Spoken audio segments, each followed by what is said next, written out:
글로벌 성혁명 챕터 12 유치원부터 12학년까지의 성교육에 대해서 강의하도록 하겠습니다. 먼저 첫 번째, 국가에 의한 아이들의 성애화에 대해서 이야기해 드리도록 하겠습니다. 수십 년 전에는요, 관습과 법률로 개인이 자신의 성욕을 문화적으로 잘 다스려서 가정 내에서 충실하고 책임감 있게 행동하도록 도움을 주었죠.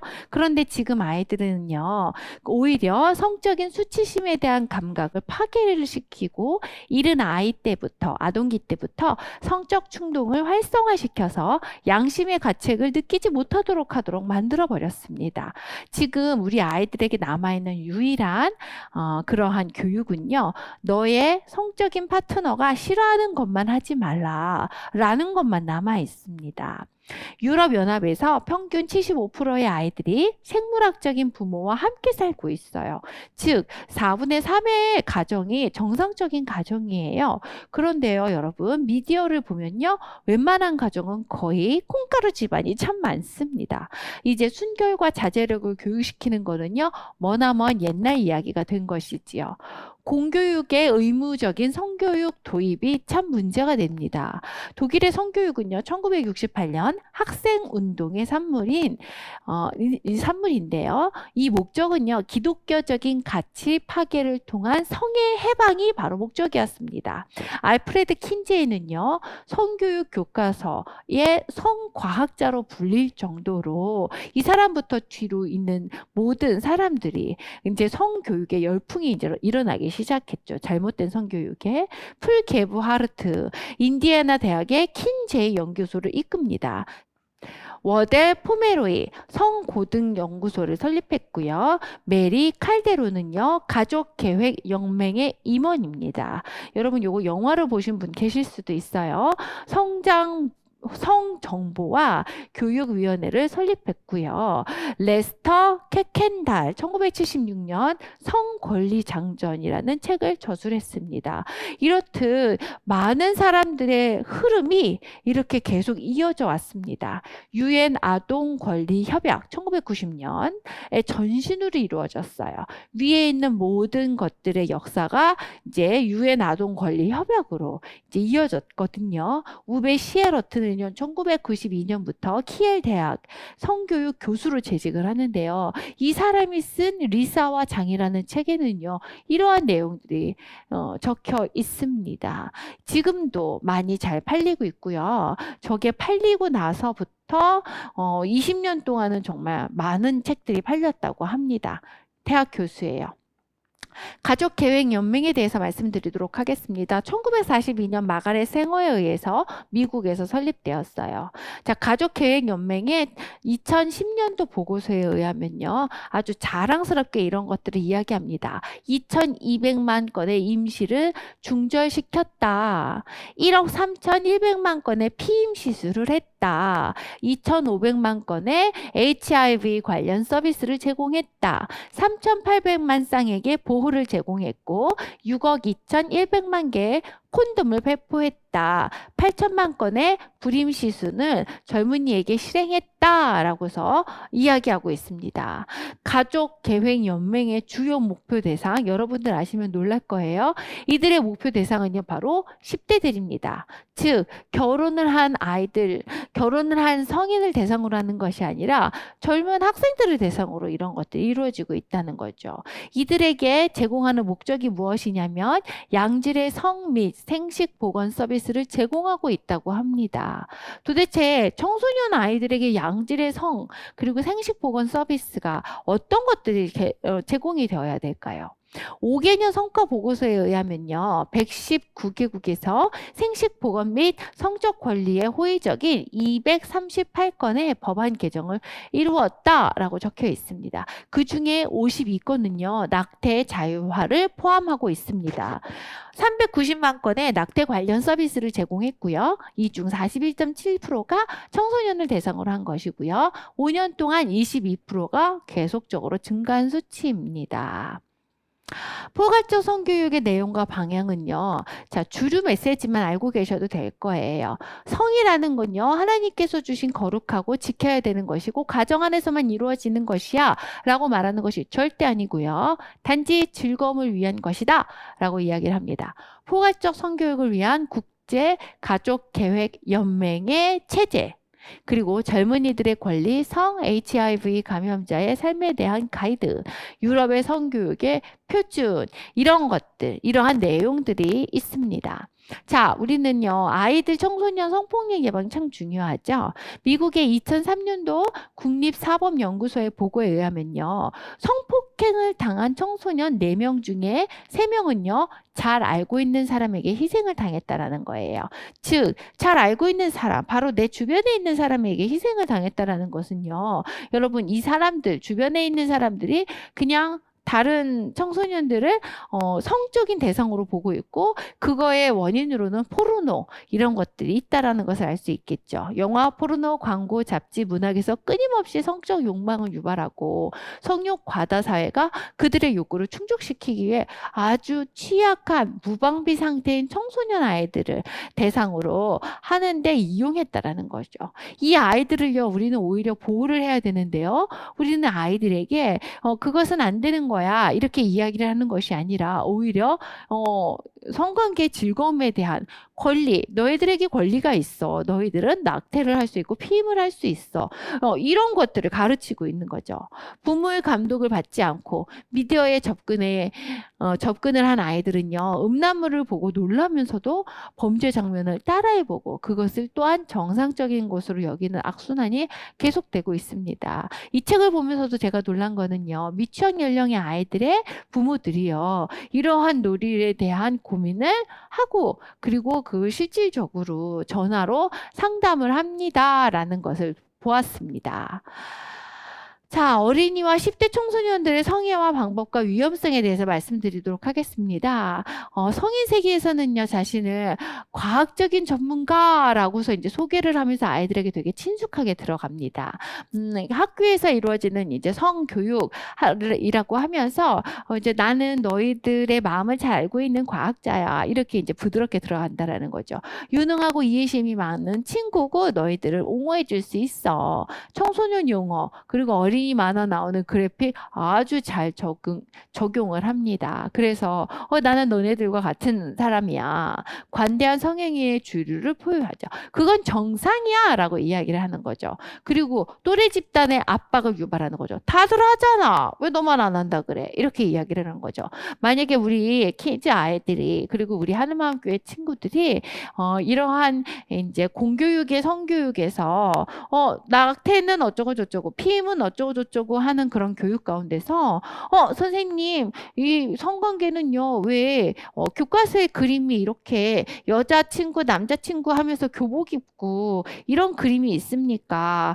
우리는 성관계는요 결혼한 사람만이 할 수 있다라고 배웠는데 왜 너네들 나중에 커서 남자친구와 성관계를 할 때 꼭 안전하게 피임 도구는 사용하도록 해 왜? 라는 이야기를 하십니까? 절대 성관계는 가정 안에서 하는 겁니다 라고서 자신 있게 용기 내서 말을 했을 때 그때 하는 수법인 거죠.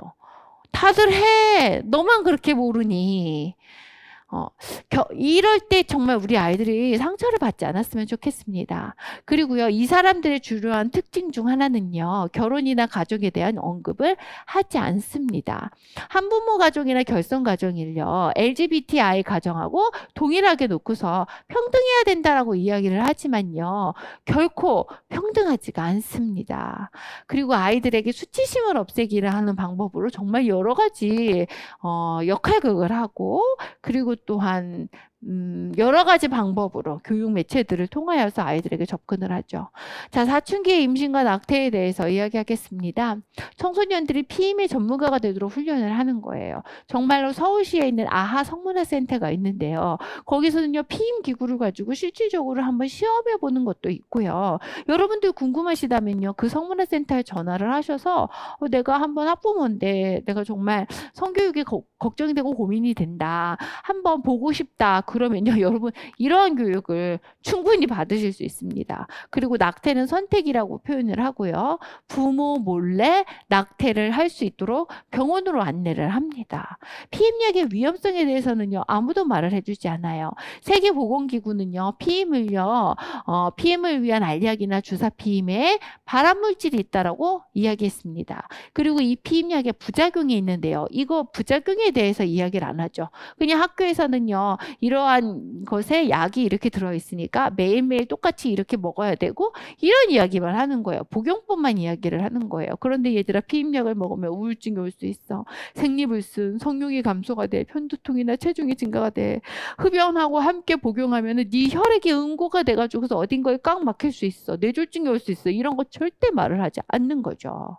자, 성병이 아주 빠르게 확산됩니다. 매독이나 임질이 사라지지 않고 다시 유행을 하고 있습니다. 저 병들은요, 옛날 병이었거든요. 그런데 이제는 그렇지 않습니다. 자, 그 다음에 고위험성인 유두종 바이러스, 그 다음에 클라메디아, 트리코모나스, 그 다음 자궁암을 일으키는 바이러스, 이런 것들이 지금 많이 보여지고 있는 거죠. 청소년 아이들 우울증과 자살, 그리고 부모와의 유대 능력이 많이 약화되어 있는 상황입니다. 국가에 의해서 아이들의 성애화를 막아야 되는 이유가 12가지를 적었습니다. 성규범의 완화는요, 문화적 부패로 이어지고요. 그리고 가족을 파괴하고요.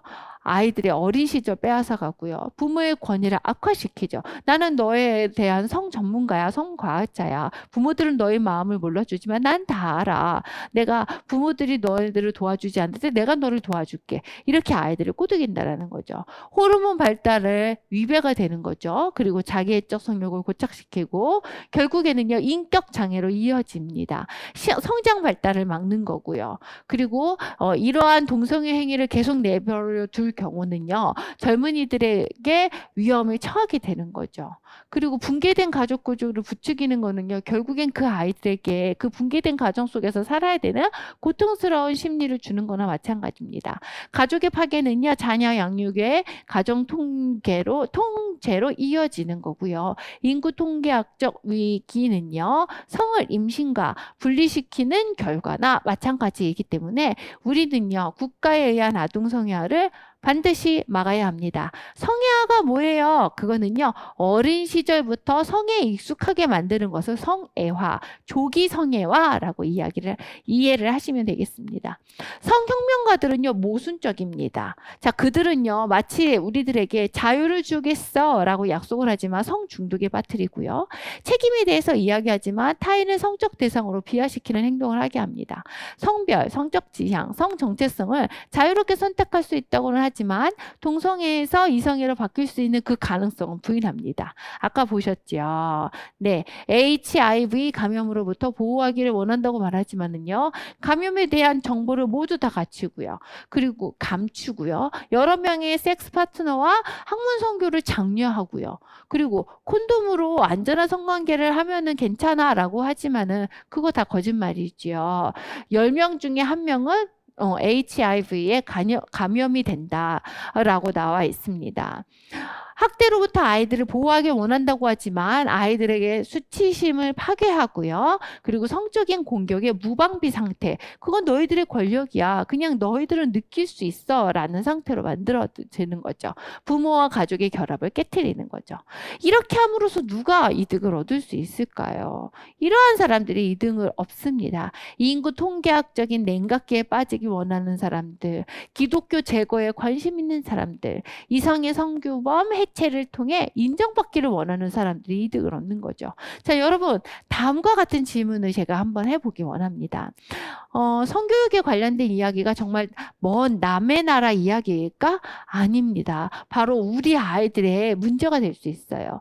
지금 당신의 유치원생 자녀가요, 놀이를 하는데 자유와 섹스 놀이를 한다. 이렇게 그렇게 해도록 해라고 권장받고 싶으십니까? 아니면 초등학생 자녀가 피임법과 온갖 종류의 성행위, 이러이러한 성행위, 체위에 대해서 숙달되는 걸 여러분 원하십니까? 아이의 수치심에 대한 감각이 파괴되길 원하시나요? 아니면 당신의 자녀가 모든 성적 지향을 평등하다라고 생각하길 원하시는지, 그리고 당신의 자녀가 동성애가 되는 환경에 노출되길 바라시는지, 그리고 자녀가 부모의 권한을 박탈하는 권리. 난 우리 엄마 내가 선택할 거예요. 우리 엄마 아빠는 너무 꽉 막혔어요. 이런 권리를 가지도록 생각하진 않겠죠. 자녀가 윤리적 기준이나 신앙 없이 자라기를 원하십니까? 모두 다 아니다라고 대답을 하실 거예요. 그렇다면 우리가 어떻게 해야 될까요? 자, 우리는 먼저 속지 말아야 될 것 같습니다. 언론과 정치는요, 거짓 선전을 통해서 젊은이들에게 결혼한 부모와 자녀로 구성된 가정은요, 구시대의 낡은 사회 구조다라는 인상을 주려고 해요. 야, 요즘이 어느 세대인데 요즘에는 여러 가정이 많아. 단독 가정도 있어. 강아지와 결혼해서 살아가는 가정도 있어. 고양이와 가정을 이룬 가정도 있어. 꼭 여자 남자가 아니야. 여자 남자 남자끼리도 가능한 거야. 이렇게 이야기를 하죠. 우리는 여기에 속지 않았으면 좋겠습니다. 실제 유럽연합의 생활 방식에 관한 2008년도 유로스타트 통계는요. 유럽 어린아이들의 4분의 3이 여전히 결혼한 부모와 함께 살고 있습니다. 75% 이상이 함께 살고 있어요. 그러므로 우리는 이게 전 세계적으로 동성애가 많기 때문에 그걸 가정으로 인정해 줘야 되는구나.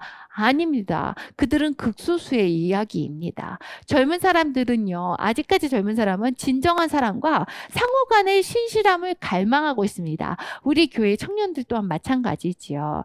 아직 미래는 밝습니다. 또한 10대 청소년들의 4분의 3 이상이 진정으로 행복하기를 원하고 가정이 필요하다라고 생각해. 정말 우리 청소년 아이들 올바르된 생각을 잘 가지고 있습니다. 우리 하늘마을교회 아이들도 분명히 그럴 것이라고 생각을 해요. 그러니까 여러분 너무 걱정 안 하셔도 돼요. 우리 아이들을요 잘 자라고 있습니다. 하지만 우리가 잘못된 정보에는 속지 않았으면 좋겠어요. 그러므로 사회를 바라보고요. 이상한 복지와 정책을 주장하는 것이 아닌 결혼과 가정에 대한 이들의 소망을 성취하는 데 올바른 도움을 주는 교육을 주어야겠습니다. 여러분들 수고하셨습니다.